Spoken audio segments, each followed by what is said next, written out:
Hello, Cinema Peeps! Hello, Cinema Peeps!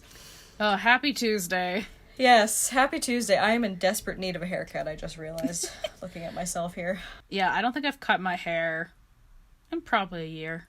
Really? Yeah, I don't remember the last time before the pandemic started, so I'm just gonna assume starting from March. There was one sweet little opening I had where my hairdresser was able to be open for a little while before all businesses had to close down again, and I was able to sneak in, and then everybody closed down, and hopefully one of these days I'll be able to go see her again. I'm in no rush. No one has to see me, so... Just my family. Well, and on the podcast, so... You just, this is what you get. Like, I don't know. This is what you're gonna get, okay? You're gorgeous, gorgeous. Gorgeous. Thank you, gorgeous, thank you. Oh, man. We were having some pretty nice chit-chat before we started. Oh, wonderful. Hopefully that'll be out of our systems and we could talk about some happier stuff, maybe. Yeah. To try to brighten people's day. You know what? Sometimes you have those days. It is. It is important to talk about your feelings, but here we'd like to hopefully be a nice little beacon of light for people. Yes. God, that sounded fucking cheesy as fuck. I loved it. Was my thought. Yes, so as I was telling Kendra, I've been walking on the treadmill again. So I watched both episodes of Batwoman. Nice. Literally, I watched the first episode the Sunday when the second episode was airing. So the next day, I walked again. Nice. And I watched the episode. And your thoughts? My thoughts already? Ooh, yeah. Well, oh, sorry, you were talking. No. We'll start with that. I'm ready. Maybe. Probably not. Who knows? First impressions? I'm liking it. Yeah? I like how she has way more of a personality. Right? No offense to Ruby Rose. But holy shit. It was like, oh, okay. I know. I also like how her journey into, like, not accepting to be Batwoman, but, like, taking on that responsibility of Batwoman. Mm-hmm. You know? Because I kind of, like, I don't know. I kind of just expected them just to be like, yeah, here's the suit. She's in it. Accept it. You know? Where there was at least that nice little storyline. Also, just, like, that first scene where she's facing the thugs and she, like, stabs one. She's like, wow, I am so sorry. I didn't mean to do that. Like, that was just so funny. But, like, even that, yeah. And then she, like, returns the suit because she's like, you know what? Like, I don't think I can do this. Yeah. You know? Which is nice. And I mean, I like how they've tried to integrate her character within the show's lore. So it's not like it's completely, like, out of place. Yeah. You know? Like, she has a stake with Alice, which is fine, because I think she's still going to continue to be at least the baddie for the next couple episodes. Mm-hmm. I still love Alice. I think she's crazy. I think she's great. Oh, yeah. But, again, I have to cut it a lot of slack because, again, a new person has to come in. You know, they do have to kind of revamp the feeling of the show, the dynamics between all the characters. Mm-hmm. So I understand trying to keep Alice around to at least then establish the new dynamics between all the different characters. Yeah. It would have been nice to kind of see something different, but again, I think the show was shot in the foot with the fact that they didn't get to finish their season due to the pandemic. Again, kind of in a sense restarting. So I will cut them slack for that because that's rough. That's a little rough. Mm-hmm. But yeah, I think so far I'm liking it. I agree. I feel like caution. Yeah. I feel like since this, I don't know, like just since the new what's her name, Ryan Wilder. Since she's come in, the characters all just seem a little bit more colorful and lively than, you know, before. Again, no offense to Ruby Rose, because she did do a good job, but just to differentiate, I'm just noticing a little bit more energy in the show, and I feel a little less like, okay, I'm just waiting to see what happens, and I'm like, oh, I'm actually kind of invested in what's going on. Mm-hmm. And it seems like you said, who knows how long Alice will be around, but looks like she's setting up for this Sophia character and stuff like that. I'm pretty sure that was kind of mentioned in season 1, I think. So, again, I think they're trying to tie up some loose ends and probably potentially save some story stuff, which is, again, absolutely fine. So as long as that all goes well, I am then more excited to see what kind of stories then with her character as Batwoman. And I also like the idea, and again, they don't even have, like, there is, like, a little mystery, again, within the show of where did Kate Kane go, kind of deal. And honestly, I'd almost be okay with the fact if, like, they never find her again. Yeah. Not to say, like, never come back, Ruby. I never want you back on the show. But at least it leaves the opportunity if she wants to come back. Yeah. It is there. And I mean, that's technically how it started off with Bruce in the first season anyway, as he disappeared and she took on the role. So now it's just kind of like cycling back to that, but starting with a brand new slate. So yeah, we'll have to see if any of those mysteries ever get solved. And again, I'd almost be okay if they never got solved. Yeah. Because then they're still left for them to come back if... Because who knows? Maybe the original plan was to have Bruce come back at some point. Yeah. But maybe in, like, the later seasons and stuff. Maybe. This is, again, I don't know if it's just because Ruby Rose left. I don't really know. But there's a couple times where, in the first episode where Sophie reads the letter that's for her, and then the journal entry, and it's just the characters reading it. Yeah. It would have been nice if she just could have done it. But it would have tied it together better, yeah. Yeah, but again, I don't know if maybe because a lot of it had to do with maybe pandemic. Again, maybe, to me, in my mind, it seems very simple just to do a couple lines in a studio. But again, don't really know the circumstances. Yeah. Again, like you said, I think that would have been nice to kind of tie it in even a little bit better. But it's a very minor note in my mind. I do like that they've still kept the connection to Supergirl with the fact that Ryan got shot by the kryptonite, and now that's something she's dealing with, as she's got that whole kryptonite bullet wound. So hopefully that will also keep that connection to Supergirl, and obviously that'll keep that crossover opportunity for future episodes or whatever. I'm fine. It's got shot by a little rock. Yeah, a little green rock. Oh my god.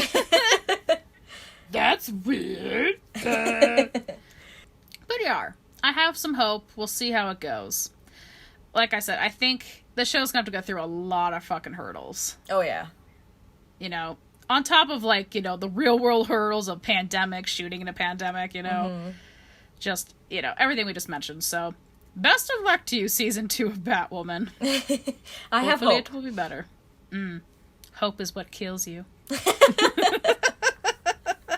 Another Ted Lasso shout out. I win. Nice. Oh yeah, I also watched WandaVision. The newest episode? Episode 3. Yeah, so did I. That last bit was getting real uncomfortable. I know. Oh no. Yeah. But now, like, I don't know, because it seems like Vision's catching on that there's something wrong. Yeah. Like, he seems to understand that there could be something more at play. This is true. But I wonder if they're just trying to confuse the audience with that, because maybe. I think the whole idea is that he's not actually there. He's a figment of her imagination, too. But then again, who knows, right? Because it just seems like with that one episode, scene. Where she's like, Vision, help, and he was, like, helpless until she said something. Well, even in this episode, too, when he mentioned something, and then it skipped. And he's like, oh, but darling, I'm so excited that you're having babies. Yeah. So, yar. But then, the scene where the neighbors are talking. And they're like, oh, we're all just trapped here. And it's like, oh, no. Yeah. So it kind of makes me wonder. I know they were definitely teasing about the other character, that she didn't belong. But I wonder if they're also all scared of Wanda. Like, I know I was saying, like, maybe Wanda's the one who's trapped, but maybe Wanda's trapping everybody else.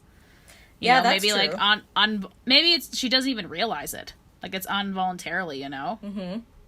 Because it just seems like every time something goes wrong, you know, she either just goes, no, or stop, and then everything, like, resets again, you know? That, or she's just that deep into it now that she... Because there was that whole thing with the radio where they were like, who's doing this to you? So it's like, maybe initially it wasn't her, but she's so deep in this now that she just doesn't want to escape from it. So now she's, like, controlling it herself in some ways. And I mean, like, deep down, like, I think when you lose a loved one, it's like, why wouldn't you want to live this fantasy life with them? Yeah. Being able to do... And they do focus a lot on, like, milestones as a couple, which makes sense because, you know, they... What movie was it? Infinity War, that's the one. It's too many. You know, where it just felt like they were maybe just starting their or at least they were still, like, in pretty early stages of their relationship at that point. Yeah. Because they are celebrating, like, a bunch of milestones, like him getting promotions at work, them having babies, you know, starting a family together, like, really big milestones. And, damn, I know we weren't going to talk about death, but, like, damn, we found a way. Cha-ching. You know, when you lose someone you love, and you just think of all those milestones you've missed out with them. Yeah. So, yeah, understandably, if Wanda's like, I don't want to fucking leave, fuck that shit. It's like, hey. But it also seems like, again, if you guys haven't seen the episode, I'm really sorry. I don't know what to tell you. Fucking just watch some shit. Like, Wanda, like, threw that other woman, like, out of a dome. Right? That's what I was gonna say. Like, what is that about? Right? Because in my mind, I was just gonna picture her, like, in, if anyone's ever played an Assassin's Creed game, you're, like, in this machine called the Animus, so you're just kind of laying on a table with, like, a thing attached to your head. So that's kind of what I imagined Wanda's situation to be like. She's just lying on a table somewhere with something on her head. Yeah. So the fact that it's, like, a pretty big thing, like, it's huge. And there's military people there. To be fair, we don't really know if they're there to assist in the dome or if they're the ones who made it and are trying to maintain it, so... Still, it seems very Truman Show-esque, almost. Yeah. I wonder if they're gonna do any sort of, like, similarities to that, because, yeah, like, I wonder if it's this whole kind of, like, virtual town in this dome, because, like, when she was kicked out, she still had her clothes on. It's not like she changed back into regular clothes, so, yeah. Right. I do wonder if she did sneak in and know, or maybe... kind of along the lines of you're saying with Wanda, she's too deep into it. Maybe this character isn't as deep into it. Yeah. But she knew how to blend in or something. A little bit better. Well, I say better, but not so much, because then she got kicked out. But, you know. There's still there's a lot of stuff. I'm ready for the next episode. Yep. That's not till Friday. I know. But I think, oh, damn. I can't look it up now. I Googled, and I think they're coming out every Friday, I think. Oh, are they now? Okay, cool. I don't think there's going to be a break, but again, don't quote me. I kind of just skimmed it quickly, but I saw all the dates, and it pretty much had all of February and, like, a little bit of March, so. Nice. I didn't do any quick math, but I think they are going to come out every Friday. It's just crazy that it's only going to be 9 episodes? Yeah. Yeah. Seems like a lot to fit into 9 episodes. Right? We shall see. Yep. But I guess it also begs the question if there might be a season 2. True. But I feel like, and again, maybe I'm alone in this camp, but I feel with something like this show, I don't think it almost needs a season 2. Yeah, I was going to say, I think it'd be overstretching its boundaries if it goes into a season 2, because I'm assuming at this point, we're just trying to figure out what happened to Wanda during Infinity War up until Endgame, because we don't see her until the very end of Endgame. So that's right, that's what I'm assuming this is, like, the time period of what's going on in between time, but yeah.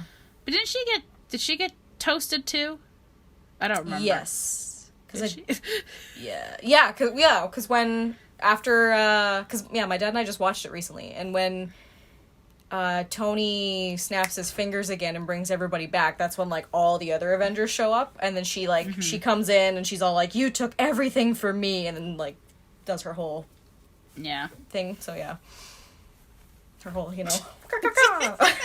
you know, whatever she does. Yeah. Whatever she does. Hey, on another note, I don't know if you went on our Instagram to see, but 4 years ago today, we were on the radio. Yes, I did see that, yes. Yeah. That's crazy. I can't believe that was 4 years ago. Remember when you could come and visit people? Right? Crazy. Remember we could actually go out and do things? That was crazy. Yeah, I took the bus down, you picked me up, we had sandwiches. Yes, and then we went to Soda Jerks before the radio show. God, rest in peace, Soda Jerks. Rest in peace, Soda Jerks. I don't know. 3 of them went out of business? There was one left, and now there's one probably left. none. One left, and God help me, it better stay in business. But who knows? During this pandemic, Edmontonians, your city needs you. Please keep Soda Jerks alive, so I can come to do it. That is the only wish I have for you, Edmontonians. I know there's a lot of issues in the world right now, but the number one is keeping Soda Jerks alive. That always reminds me of, my mom grew up in a small town. Mm-hmm. So I don't remember, I think she said it was during her time in high school. It was a really big deal because the town got a Dairy Queen. Oh, yeah? It was a real big deal. Except it, went out of business, I guess, within a year. Oh, no! So they always make fun of the fact they're like, wow, a Dairy Queen failed in this little town. Yeah. How? But, was it 3 years ago now? They finally got another DQ, so we were all just laughing. It has returned to die. To die again! That's crazy, because it's ice cream. You wouldn't think it would. Right? Although they had a really good local ice cream place that me and my brother loved to go to all the time. It was called Dairy Dip. It had a little shitty mini golf course on the side of the building. Oh, cool. But, it was awesome. It was such a cool place.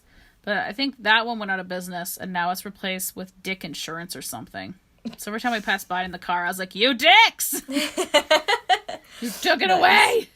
Kendra, now it's winter still. Now I want a slushie. I want a screamy. I know. I just thought of that myself. I'm like, man, I just want it to be winter or summer, so I can.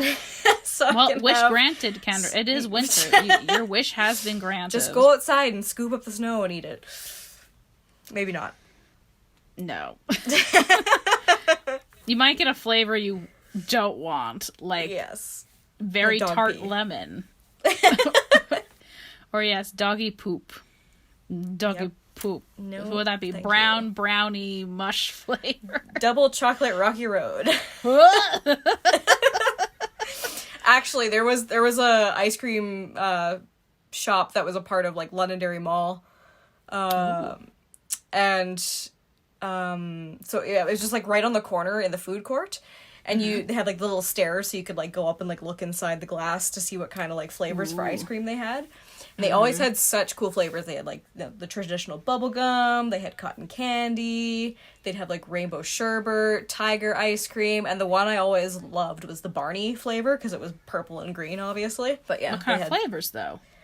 I think it was some sort of cotton candy bubblegum combination. Oh, fuck yeah. Yeah. It was awesome. Yeah. I missed that place. What's your favorite flavor of ice cream? My favorite flavor? Yeah. Oh gosh, that's hard. Sea salt caramel. Literally anything with caramel I'm pretty happy with. Or cookies and cream. Yep. Classic. Or a good classic cookie dough. Yeah. Just all the comfort food you need when you want to cry alone with the record player spinning. Those flavors. Oh, there used to be one that they sold at the grocery store years ago. I don't know if you ever had it yourself, but it was Easter ice cream. And it was blue and yellow, but they had little Easter eggs in the ice cream. Oh. Yeah. How bizarre. I know. Oh my god. Oh wait, you didn't answer. What are your favorite ice creams? Ooh, mine are... I like... Tiger ice cream is always good. I like the tiger ice cream. So is it just Is it just vanilla, or is it black licorice and something else? The black is black licorice, and the orange is an orange flavored ice cream. But it's not. It's more like a creamsicle flavor, that kind of an orange, not a really sherbety orange kind of thing. That or anything with I like bubblegum. Bubblegum's a good go-to. The Rolo ice cream. Oh, that one. That one's hard to pass up. Well, especially when at the stores they're like, "Oh, it's on sale for $3.99 for a tub." You're like, obviously. When am I not in a midlife crisis? Give me some of that good shit. And that one too, I find for my I know you just scoop it in a bowl or whatever. That one specifically, I feel tastes so much better when you actually scoop it into a cone, than when you have it in a bowl. Yeah. Controversial. Mm-hmm. I just like how fluffy it is. Right? Like, it could be in the like, there's some ice creams, if you have them in the freezer for too long, and you try to, like, scoop it out, you're like, well, this is death. And you're like, all right, let's run the thing under the water. Run the cut, right? You're just like, fuck me. Whereas, like, Rolo, like, I don't know what it is. It's just always soft. Mm-hmm. And you just, it gets you those perfect little roll, and you're like, right? It's just buttery smooth. It's so satisfying. Oh, it's so good. With that, I think that might end our podcast for the day. Yes. We're very sorry we talked about ice cream, because I'm even sorry, because now I want it. It's not summer yet, but one day it will be. Hey, I guess if there's one reason that you need to step out of your house today, it's to get yourself some ice cream. Treat yourself. Tweet yourself. Treat yourself. Goodbye. Goodbye. Monkey, and slide.